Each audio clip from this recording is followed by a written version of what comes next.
I've spent a bit of time this week shining a light on why people are leaving their places of employ. What are the top reasons that people are walking away from supposedly good jobs? And one of the big ones that I come across in my work is toxic culture.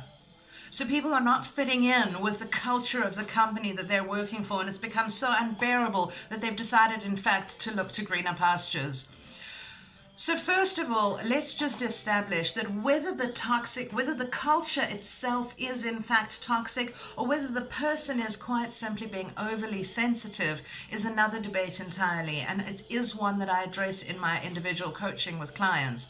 But what I really want to talk about today is I want to talk about this all-encompassing nature of corporate culture, where it comes from and how we can start changing it. So culture is effectively created by the people and their qualities in an organization. Of course, leadership has more say in terms of what qualities are rubbed off on this business and what qualities are present and pervasive in the business. But every single person contributes to the culture of a company. And if we really look at it at grassroots, it comes down to individual identities, how we see ourselves. So how I see myself determines how I show up as a leader. But equally, as a subordinate, how I see myself determines how I show up. And this is going to infect and affect the rest of the team members. And here's what I want to say to you guys today. Culture and identity is not a static thing. It can be changed.